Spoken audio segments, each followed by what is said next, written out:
গল্পটা শুরু হয়েছিল প্যারিসের একটি ছোট্ট শহর থেকে, যার রুমের দেয়াল জুড়ে ছিল ক্রিস্টিয়ানো রোনালদোর পোস্টার। কিন্তু সে শুধু ভক্ত হতে চায়নি, সে চেয়েছিল একদিন দুনিয়া তাকেও ওই একই উচ্চতায় দেখুক। অনেকেই তাকে ফুটবলের পরবর্তী পেলে বলে ডাকতেন, কেউ বলতেন আধুনিক ফুটবলের দ্রুততম মানব। তিনি এমন একজন মানুষ যে তার পরিচয় গড়ে তুলেছেন তার অর্জনের মাধ্যমে। 2018 সালে মাত্র 19 বছর বয়সে ফুটবল বিশ্বের শ্রেষ্ঠত্বের মুকুট, ফিফা বিশ্বকাপ জয় কিংবা 2022 সালে কাতার বিশ্বকাপের ফাইনালের হ্যাটট্রিক। তার এমন অর্জন বিশ্বকে বুঝিয়ে দিয়েছিল যে বয়স কেবল একটি সংখ্যা মাত্র।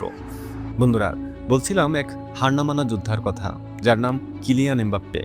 মেসি রোনালদোর যুগ শেষ হওয়ার পর যারা ভেবেছিল ফুটবল তার সৌন্দর্য হারাবে, তারা এখন তাকিয়ে আছে এই জাদুকরের দিকে, যাকে ইতিহাস মনে রাখবে ডানস্টেবল হিসেবে। তবে অনেকের মনেই প্রশ্ন জাগে যে কিভাবে একজন সাধারণ ছেলে নিজের স্বপ্ন আর পরিশ্রমকে পুঁজি করে পৌঁছে গেল সফলতার সর্বোচ্চ শিখরে। নবরবেস্কোপের আজকের ভিডিওতে আমরা তুলে ধরব ফুটবল বিশ্বের সুপারস্টার এমবাপ্পের শৈশবের লড়াই থেকে বিশ্বমঞ্চ কাঁপান উত্থানের গল্প। 1998 সালের কথা। গোটা ফ্রান্স যখন তাদের প্রথম বিশ্বকাপ জয়ের উৎসবে মাতোয়ারা, ঠিক সেই সময় প্যারিসের এক অবহেলিত শহর বন্ডিতে জন্ম নিল একটি শিশু, যার নাম রাখা হলো কিলিয়ান এমবাপ্পে। ক্যামেরুনিয়ান বাবা আর আলজেরিয়ান মায়ের এই সন্তানের শৈশবটা মোটেও রূপকথার মতো ছিল না। বন্ডির অলিতে গলিতে বড় হওয়া মানেই ছিল হয় অপরাধের অন্ধকারে হারিয়ে যাওয়া, আর নয়তো আকাশ ছোঁয়ার স্বপ্ন দেখা। এমবাপ্পে দ্বিতীয় পথটাই বেছে নিয়েছিল। যখন তার বয়সী অন্য শিশুরা খেলনা নিয়ে ব্যস্ত থাকত, 6 বছরের ছোট্ট এমবাপ্পে তখন বৃষ্টিতে ভিজে ভিজে কাদাযুক্ত মাঠে ফুটবল নিয়ে প্র্যাকটিস করতেন। তার বাবা উইলফ্রেড নিজেও একজন কোচ ছিলেন। তিনি ছেলের পায়ের জাদুতে এক অপার সম্ভাবনা দেখতে পেয়েছিল। এমবাপ্পের শোয়ার ঘরের দেয়াল জুড়ে ছিল ক্রিস্টিয়ানো রোনালদোর অসংখ্য পোস্টার। সেই পোস্টারগুলো কেবল সাজসজ্জা ছিল না, সেগুলো ছিল তার অনুপ্রেরণার উৎস। তবে তিনি কেবল রোনালদো হতে চাননি, তিনি হতে চেয়েছিলেন তার চেয়েও বড় কিছু। অল্প বয়সেই রিয়াল মাদ্রিদের মতো বিশ্বসেরা ক্লাবগুলো থেকে ডাক আসলেও এমবাপ্পে আবেগতাড়িত হননি, কারণ সে জানত সফলতার সিঁড়ি বইতে হয় ধাপে ধাপে। মোনাকোর জার্সিতে যখন তিনি প্রথম মাঠে নামলেন, তখন পুরো ফুটবল বিশ্ব এক বিস্ময়কর বালককে আবিষ্কার করলো। মাত্র 17 বছর বয়সেই কিংবদন্তি থিয়েরি অরির রেকর্ড ভেঙে তিনি বুঝিয়ে দিয়েছিলেন তিনি ফুটবল বিশ্বে রাজত্ব করতে এসেছেন। এরপর 2018 সালের ফুটবল বিশ্বকাপ। এমবাপ্পের বয়স তখন সবেমাত্র 19 বছর। যে বয়সে সাধারণ ছেলেরা নিজের ক্যারিয়ার নিয়ে দুশ্চিন্তা করে, সেই বয়সে এমবাপ্পে কাঁধে তুলে নিয়েছিলেন গোটা ফ্রান্সের স্বপ্ন। আর্জেন্টিনা বনাম ফ্রান্সের ম্যাচে তার খেলা দেখে এক ধারাভাষ্যকার চিৎকার করে বলেছিলেন, he is a Sonic broom. 1998 সালের পর দ্বিতীয় কোনো কিশোর হিসাবে বিশ্বকাপের নকআউটে জোড়া গোল করে সে নিজের প্রতিভার জানান দিল সবাইকে। সেই বিশ্বকাপটা ফ্রান্স জিতল, ফাইনালেও এমবাপ্পে গোল করল। যখন সে বিশ্বকাপের সোনালি ট্রফিটা উঁচিয়ে ধরল, তখন মোনাকো থেকে প্যারিসের সেন্ট জার্মেই কিলিয়ান এমবাপ্পে বনে গেল বিশ্বের সবচেয়ে দামি ফুটবলারদের একজন। আমরা প্রায় সময় বলি এখনও সময় হয়নি বা আমি এখনও ছোট, কিন্তু এমবাপ্পে প্রমাণ করেছেন আপনার বয়স কত সেটা কোনো ফ্যাক্ট নয়, আপনার দক্ষতা কতটুকু সেটাই আসল ফ্যাক্ট। যদি আপনার 100% প্রস্তুতি থাকে, তবে সুযোগ আপনার দরজায় কড়া নাড়তে বাধ্য। দুনিয়া আপনাকে আপনার বয়স দেখে সুযোগ দেবে না, দুনিয়া আপনাকে আপনার যোগ্যতা দেখে সুযোগ দেবে। তো যা বলছিলাম, পরের বিশ্বকাপ অর্থাৎ 2022 সালের ফুটবল বিশ্বকাপ, সেই বিশ্বকাপেও ফ্রান্স ফাইনালে পৌঁছে গেল। ফাইনালে তাদের প্রতিপক্ষ আর্জেন্টিনা। ফুটবল বিশ্বের অন্যতম এক লিজেন্ড লিওনেল মেসি, যিনি তার জানপ্রাণ দিয়ে আর্জেন্টিনাকে শিরোপা এনে দিতে মরিয়া হয়ে রয়েছে। দুই মহাতারকার লড়াইয়ে লুসের স্টেডিয়াম মুখরিত হয়ে আছে। তবে ম্যাচের 80 মিনিট পর্যন্ত পৃথিবী ভেবেছিল এমবাপ্পে হেরে যাবে।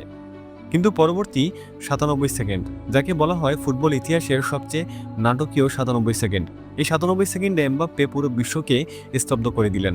একটানা দুটো গোল করে স্কোর সমতায় নিয়ে আসলেন। এরপর এক্সট্রা টাইমের 108তম মিনিটে আর্জেন্টিনা যখন আবার এগিয়ে গেল, তখন সবাই ধরে নিয়েছিল যে আর্জেন্টিনাই শেষমেশ জিতে যাবে। হ্যাঁ, আর্জেন্টিনাই সেদিন জিতেছে, কিন্তু এমবাপ্পে তাদের এত সহজে জিততে দেননি। 118তম মিনিটে তিনি আরও একটি গোল দিয়ে বসলেন, যা খোদ মেসিকেই স্তব্ধ করে দিয়েছিল। সব মিলিয়ে একে একে 3টি গোল, বিশ্বকাপের ফাইনালে হ্যাটট্রিক। 66 বছর আগে পৃথিবী শেষবার এমন কিছু দেখেছিল। এক হাতে তিনি 11 জন আর্জেন্টিনার গ্যালারির হাজার হাজার সমর্থকদের বিরুদ্ধে লড়েছিলেন। স্রষ্টা হয়তো সেদিন অন্য কাউকে জেতাতে চেয়েছিল, কিন্তু এমবাপ্পে যা দেখিয়েছিল তা কখনোই ভুলবার মতো নয়। সেদিন ট্রফিটা লিওনেল মেসির হয়েছিল, কিন্তু সেই রাতটা ছিল কিলিয়ান এমবাপ্পের। কখনো কখনো হেরে গিয়েও যে জিতে যাওয়া যায়, এমবাপ্পে সেদিন সেটাই প্রমাণ করেছিলেন। আপনার জীবনেও হয়তো এমন দিন আসবে যখন আপনি আপনার সেরাটা দেবেন, হ্যাটট্রিক করবেন, সব প্রতিকূলতাকে জয় করবেন, তবু ট্রফিটা হয়তো আপনার হবে না। কিন্তু মনে রাখবেন, ফলাফল আপনার হাতে নেই, কিন্তু লড়াইটা আপনার হাতে আছে। এমবাপ্পের সেই বিষণ্ণ মুখ আমাদের শেখায় ভেঙে পড়া সহজ, কিন্তু আবার উঠে দাঁড়ানোই হলো আসল চ্যাম্পিয়নের পরিচয়। ইতিহাস বিজয়ীদের মনে রাখে ঠিকই, কিন্তু পৃথিবী চিরকাল কুর্নিশ জানায় সেই যোদ্ধাদের যারা হার নিশ্চিত জেনেও লড়াই থামায়নি। উদাহরণ হিসেবে 2021 সালের ইউরো কাপের সেই রাতটার কথা ভাবুন। সুইজারল্যান্ডের বিপক্ষে পেনাল্টি মিস করলেন এমবাপ্পে, এক মুহূর্তে তিনি হয়ে গেলেন খলনায়ক। পুরো ফ্রান্স জুড়ে তাকে নিয়ে ট্রল করা হলো, এমনকি তাকে বর্ণবাদের শিকারও হতে হলো। অনেকেই তখন ভেবেছিল এমবাপ্পে হয়তো ভেঙে পড়বেন, এমনকি তিনি নিজেও ভেবেছিলেন ফুটবল ছেড়ে দেবেন, কিন্তু শেষমেশ কোনো ভুল সিদ্ধান্ত না নিয়ে আবারও মাঠে ফিরে গেলেন। তবে তখন তার লড়াইটা ছিল আরও কঠিন। একদিকে বিশ্বের অন্যতম একটি বড় ক্লাব রিয়াল মাদ্রিদের ডাক, যাদের সাদা জার্সি গায়ে জড়ানো ছিল তার ছোটবেলার স্বপ্ন। অন্যদিকে নিজের শহর প্যারিস, যেখানে খোদ ফ্রান্সের প্রেসিডেন্ট এমানুয়েল মাখো তাকে অনুরোধ করেছেন থেকে যাওয়ার জন্য। ভাবুন তো, 23 বছর বয়সে একজন তরুণের উপর তখন মানসিক চাপটা কোন পর্যায়ে ছিল। অবশেষে পুরো ফুটবল বিশ্বকে চমকে দিয়ে এমবাপ্পে ঘোষণা করলেন তিনি রিয়াল মাদ্রিদে যাচ্ছেন না, তিনি পিএসজিতেই থেকে যাচ্ছেন। যা শুনে মানুষ তাকে নিয়ে সমালোচনা করলো, টাকার লোভী বলল, কিন্তু এমবাপ্পের লক্ষ্য ছিল অন্য কিছু। তিনি চেয়েছিলেন নিজের শহরের ক্লাবকে ইউরোপের সেরা করতে, তিনি চেয়েছিলেন ফ্রান্সের ফুটবলের প্রতীক হয়ে থাকতে। টাকার চেয়েও তখন তার কাছে লিগেসি বা নিজের চিহ্ন রেখে যাওয়াটা ছিল বেশ গুরুত্বপূর্ণ। তবে তিনি জানতেন সমালোচকদের মুখ বন্ধ করার একমাত্র উপায় হলো গোল করা। তারপর তিনি একের পর এক রেকর্ড ভেঙে হয়ে ওঠেন পিএসজির ইতিহাসে সফলতম গোলদাতা। বন্ধুরা, আমাদের জীবনেও এমন সিদ্ধান্ত আসে, একদিকে ক্যারিয়ারের হাতছানি, অন্যদিকে পরিবার বা দেশের প্রতি দায়বদ্ধতা। এমবাপ্পে আমাদের শিখিয়েছেন সিদ্ধান্ত যাই হোক না কেন সেটাকে সঠিক প্রমাণ করার দায়িত্ব আপনার নিজের। যদি তিনি পিএসজি থেকে গোল না করতেন তবে লোকে তাকে মনে রাখত না। ঠিক তেমনি আপনি যে পথেই যান না কেন, কঠোর পরিশ্রম দিয়ে প্রমাণ করুন যে আপনার সিদ্ধান্ত ভুল ছিল না। তবে 7 বছরের নাটকীয়তা, প্রতীক্ষার হাজারো জল্পনা কল্পনার অবসান ঘটিয়ে কিলিয়ান এমবাপ্পে পা রাখলেন সেই জায়গায় যেখানে যাওয়ার স্বপ্ন তিনি ছোটবেলায় বন্ডের সেই ছোট্ট ঘরে বসে দেখেছিলেন, রিয়াল মাদ্রিদ, যাকে বলা হয় ফুটবলের শ্রেষ্ঠ জায়গা। বর্তমানে এমবাপ্পে শুধু একজন খেলোয়াড় নন, তিনি একটি গ্লোবাল ব্র্যান্ড। 25 বছর বয়সেই তিনি এমন এক উচ্চতায় পৌঁছেছেন যেখানে যাওয়ার জন্য অনেকে পুরো ক্যারিয়ার উৎসর্গ করে দেয়। পিএসজির ইতিহাসের সেরা গোলদাতা হিসেবে প্যারিসকে বিদায় জানিয়ে তিনি প্রমাণ করেছেন মাঝে মাঝে বড় স্বপ্ন পূরণের জন্য নিজের ঘর ছাড়ার সাহস দেখাতে হয়। ভিনিসিয়াস জুনিয়র, জুড বেলিংহাম, রদ্রিগোদের সাথে এমবাপ্পে এখন তৈরি করেছেন এক নতুন গ্যালাক্টিকো। তার চোখ শুধু এখন গোল্ডেন বুটে নয়, বরং ফুটবলের সর্বোচ্চ সম্মান ব্যালন ডি'র উপর। মেসি, রোনালদোর পরবর্তী ফুটবল বিশ্বে এমবাপ্পে যে রাজত্ব করবে সেটা সকলের জানা। বর্তমানে তিনি শুধু চ্যাম্পিয়ন লিগ জিততে চান না, তিনি চান মাদ্রিদের ইতিহাসে আলফ্রেদো দি স্টেফানো বা ক্রিস্টিয়ানো রোনালদোর মতো একজন চিরস্থায়ী কিংবদন্তি হতে। জাতীয় দলের হয়ে তার লক্ষ্য আরও বড়। 2026 সালের বিশ্বকাপে তিনি যখন নামবেন তখন তিনি থাকবেন তার ক্যারিয়ারের সেরা সময়ে। তার লক্ষ্য ফ্রান্সকে আবারও বিশ্বের সেরা করা এবং পেলের পর দ্বিতীয় খেলোয়াড় হিসেবে 3টি বিশ্বকাপের ফাইনালে অংশ নেওয়া। এমবাপ্পের বর্তমান অবস্থা আমাদের শেখায় সবকিছুর একটা সঠিক সময় আছে। 7 বছর আগেই তিনি মাদ্রিদে যেতে পারতেন, কিন্তু তিনি অপেক্ষা করেছেন, তিনি আরও নিজেকে তৈরি করেছেন। আমাদের জীবনেও অনেক সময় আমরা যা চাই তা পাই না, কিন্তু তার মানে এই নয় যে আমরা সেটা পাবো না। পরিশ্রম চালিয়ে যান, নিজেকে যোগ্য করে গড়ে তুলুন। আপনার সময় যখন আসবে তখন পুরো বিশ্ব আপনার আগমনের অপেক্ষায় করতালি দিবে।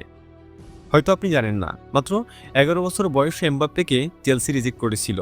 তারা বলেছিল ছেলেটি প্রতিভাবান কিন্তু ডিফেন্স করতে জানে না। কিন্তু এমবাপ্পের মা সেদিন চেলসির কর্মকর্তাদের মুখের উপর বলে এসেছিলেন, আজ তোমরা ওকে নিচ্ছ না, কিন্তু কয়েক বছর পর ওকে কিনতে তোমাদের কয়েকশো মিলিয়ন খরচ করতে হবে। এমবাপ্পে সেই রিজেকশনকে অপমানের বদলে জেদ হিসেবে নিয়েছিলেন। তিনি সবাইকে বুঝিয়ে দিলেন, দুনিয়া আপনাকে রিজেক্ট করলে সেটা আপনার শেষ নয়, বরং নতুন করে শুরু করার একটা কারণ। বন্ডের সেই গলি থেকে বার্নাব্যুর এই রাজকীয় মঞ্চ।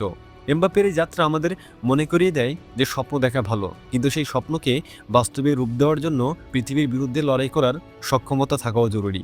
যদি আপনার ভেতরে সক্ষমতা থাকে তবেই আপনি সফল, তবেই আপনি আনস্টেবল। আজকের মতো এখানেই বিদায় নিচ্ছি। ভিডিওটি ভালো লাগলে একটা লাইক করতে ভুলবেন না।